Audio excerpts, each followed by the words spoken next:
I didn't really have an inch. Hello and welcome to Talk a Good Game. It's just finished. West Ham 2, Newcastle 3. Bez, one of those sides that turned up, had lost 8 in 9, 1 point in the last 9 games. Could you tell which team it was? It had to be us that they got a result against. Like you say, 6 goals in the last 2 games. They've done us at their ground. They've done us here, and yeah, we're back in the shit again. Excuse my French, but I don't know, mate. It's after the last few games, high hopes of keeping the momentum going of the wins and at least getting a point from a game, and towards the end it was just a loft hit and hope and trying to grab something from it. But I felt that they pretty much deserved the game, really. 5 goals to quickly discuss as well. Some tactics and substitutions or lack of them. Gonzo only took 6 minutes. Arnautovic, man in form. That was a goal by a man in form. It certainly was, but it seemed like their defence parted and opened and allowed him through, and he had really what was considered to be an easy finish, I thought. But we were jubilant and we were really happy with that, and, well, what we thought was going to happen didn't actually happen, did it? I think Arnautovic deserves a bit more credit for that. He was one-on-one with the defender. It's never easy, but he had the confidence to sort of go past him, put it in the corner. Fantastic finish. Bez, it was 1-1. Didn't seem that long later, actually, did it? But it was deserved. Yeah, like you say, you look at that first half, and I mean, we went in at 1-0, and at the point, Arnautovic scored the goal, and like you said, he took it very well, and yeah, he does deserve a bit of credit. I'd rather him being on it than maybe someone like Sacco, or I know Sacco weren't playing, but Sacco or Antonio. So he took the goal well in that respect. Again, I only ever thought that that they're kind of like a set piece team, Newcastle. They don't fulfil me with much going forward, and yeah, they took their free kick well, but going into this, going in at half time, they must have felt like they'd done enough to be ahead at the break. So yeah, being 1-0 at half time, I thought we'd take that. So Gonzo, was it a good free kick, or should our keeper have done a little bit better for that one? Yeah, well, I thought everybody should have done a lot better, to be fair. What we didn't see was the style of defending and style of goalkeeping that, number one, had got Adrian into his position, and number two, had really been a trademark of Moyes. Moyes has sort of built his reputation on being very, very tight defensively, and whilst it might have worked for Chelsea and worked for Arsenal, I thought it worked against us, because in many respects today, Newcastle attacked us thinking, well, they're not going to attack us back. So they sort of attacked with reckless abandon, if you like, and I think that really affected us, and they came at us in a way that Newcastle might not have come against other teams. Well, 1-1 in at half-time it went, and we didn't have 2-1 Newcastle not long after the break. Mo Diame, of course, didn't celebrate either. But Gonzo, I mean, it was just a bit too easy again, that second. To be fair, the second and third goal, let's talk about the third goal as well, Ayew put in the back of the net. They were both quite similar. They were both a little bit, go down the side, put it in, bang in the back of the net. Yeah, absolutely, very much so. And, I mean, I thought, well, the way they were coming at us, we were susceptible wide. All game. And I think when you're that reliant on your wide players to do well for the opposition not to come at you, then you're asking for trouble. And we actually I wasn't on the preview, was I? I say we, I just watched it. I was in the bath watching the preview, actually. But you guys highlighted that Ayew may well be a threat, and he was. And I just think we made it far too easy for Newcastle. They're far too comfortable. They've come a long, long way. They've travelled not after full length of the country, never mind half length of the country, almost the full length of the country today. They should have been the knackered team.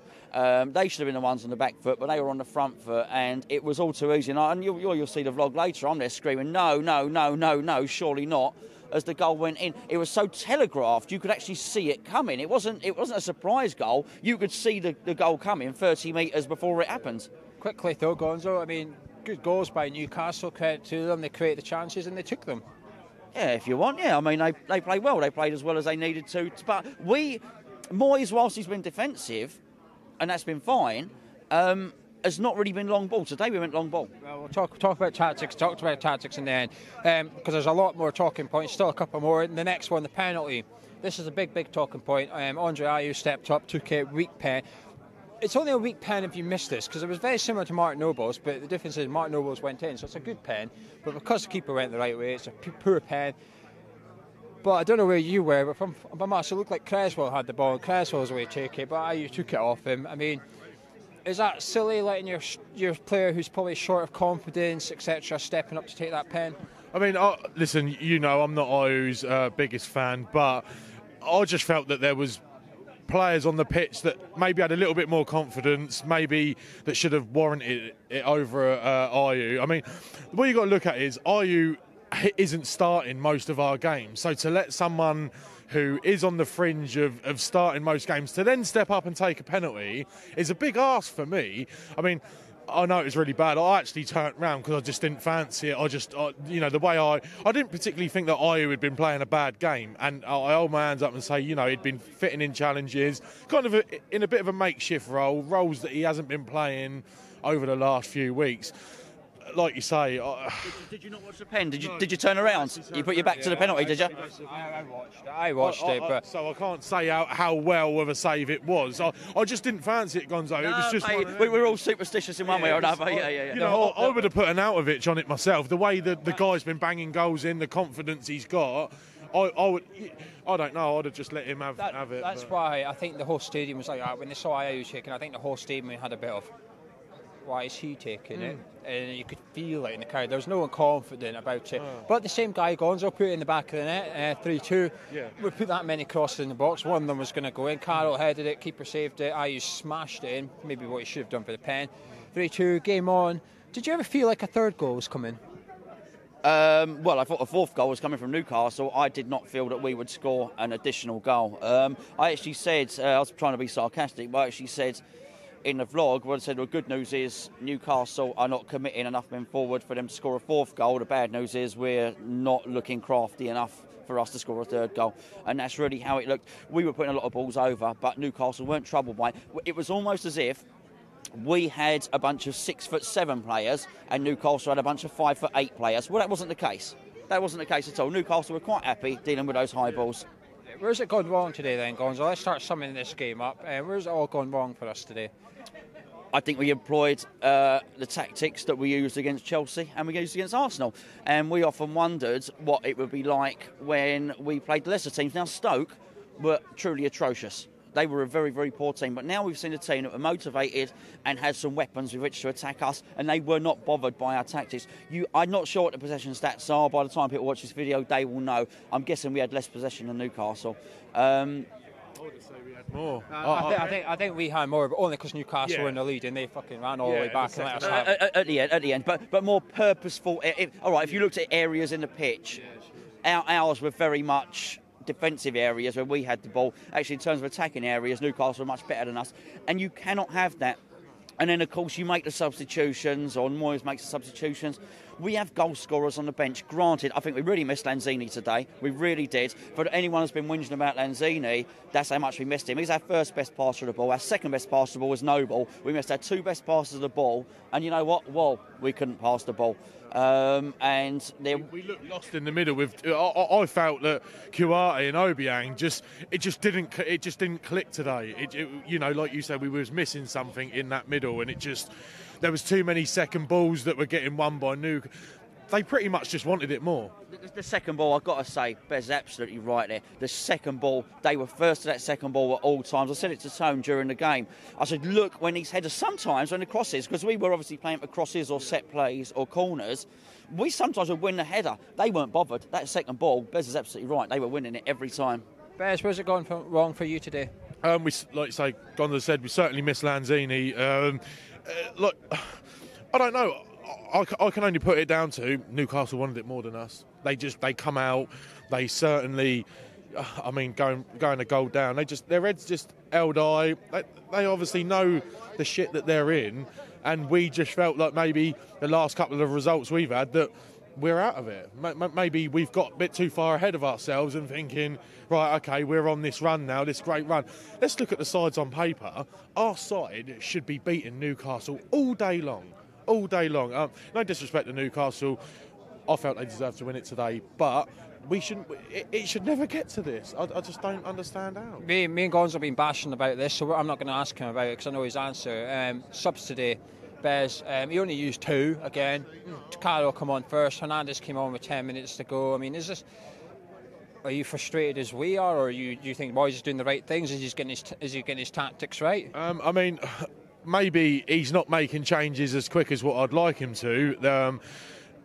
But the changes that he is making, you know what's coming. It's like, okay, let's bring Andy Carroll on. We spent 25 minutes lofting the ball up to Andy Carroll and we still didn't penetrate, so that didn't work. Then we bring Chicharito on. Does it really change much of the game? I mean, he's so low on confidence in the minute, Chicharito, regardless of whether I know he's not starting matches, and Moyes has got his side that he's setting out with Arnautovic and Antonio up top. But again, the big question for me is Antonio. Something is wrong. Something is wrong, whether he's not fit, whether he's not interested. I just don't know. It's not the same guy that I'm watching, and I don't know, maybe... and we've got, like, 3 forwards sat on the bench, and maybe, like, somebody else needs to get a go. Somewhere along the line, something's not quite clicking, and, this has been for the last couple of weeks now, and I think Arnautovic has been pulling us through, so... Yeah, I think David Moyes got out David Moyes by Rafa Benitez yesterday. Their manager got it spot on. He knew how to use his subs. All 3 subs done at the right time, even the very last one. When we had a little bit of momentum, he did that sub, the crowd cleared out. As soon as that sub started happening, the crowd disappeared. The crowd thought, oh, bugger this, off we went.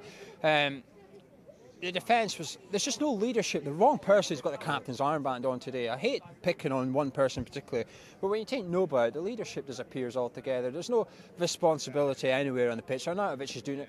For that third goal, Arnautovic literally ran from... It came from our corner again. This has happened again now. It's come from our own corner. They've broke, right? And Arnautovic literally got from our box, well, their box to our box. It overtook the whole fucking team. Yeah. Obiang Weil, they started on the halfway line, jostled all the way back to the 18-yarder with the player, and got overtook by Arnautovic.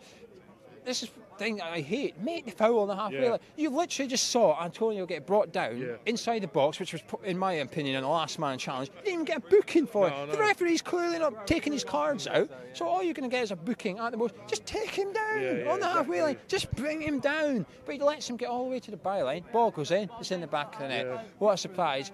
But the thing is, we can't take Hernandez on, because if he does that, he's got to change his system. He doesn't want to change it. So he does take Hernandez on, almost as like, well, I suppose I'll have to put you on, won't I, because I'm going to go down. So he puts him on. We'll keep pumping the balls up to Carroll. And when, like you said, when he does win it, Hernandez is 20 yards away from him. Like, you fucking stand next to him. It's not... None of us are football managers, but we all know the high ball's coming in. You go stand next to the big guy a few yards away, thinking, well, if he wins it and it comes down. Yeah. Look at our second goal. What was Ayew? A few yards away from Carroll, and the keeper waiting for that. Nine times out of 10, Carroll is going to win the header. Okay, he did come up a little bit unstuck today. They defended very well, Newcastle, but like you say, get yourself around Carroll. When that ball goes in, you know where it's going. Get yourself around him, and it's going to drop for you. And like you say, that was our second goal. But I just didn't think we did enough of it today. So. Right, well, a couple of players. Gonzo, 1 or 2 players. Let's round this up. There's no man of match, but 1 or 2 players. Pick one and say if he had a good game or a shite game. Pick the ones that you think deserve to be spotlight on. Bez mentioned it. Otherwise, I would have forgotten about it. But it was prevalent throughout the game, and that was Antonio's intensity. Something's wrong. Bez has picked it up now. We've discussed it in previous shows. There is something very, very wrong with Antonio's intensity, and we've got to say we have Sacco, we have Carroll, we have Chicharito on the bench. Yet Antonio's being chosen as the forward ahead of him. Something needs to be sorted out there. I'm about to say, is this what's wrong? Because if you watch the preview, you know why this is the front 3 I wanted to start. I'm not going to change it, but just for the sake of the question, is it mad to start the game without a striker when you're at home to a team who's in the bottom 3 who have 1 point in the last 9 Premier League games? Yes. Against Chelsea and against Arsenal, no, I understand. You put Antonio there because he has a work rate and he will grind them down. Against lower teams, no. It is ridiculous to have a player of the calibre of Chicharito on the bench and not utilise him in the correct fashion, and to have what seems to be either a very sick or a very injured right winger playing at centre forward who just hasn't got the fitness or the energy to do what the manager wants him to do, which is work hard. Anyway, that'll be it from us. You can check out Dom's fan cam over on West Ham Fan TV. That's been Bez, Gonzo, Ayew. If you've enjoyed the video, drop a like on it. Subscribe if you're new to the channel. We'll be back tomorrow night. It's Christmas Eve. It's Christmas Eve, but we'll be back tomorrow night with our preview of the Bournemouth game. So we'll see you Sunday night at 8:30. Thank you for watching.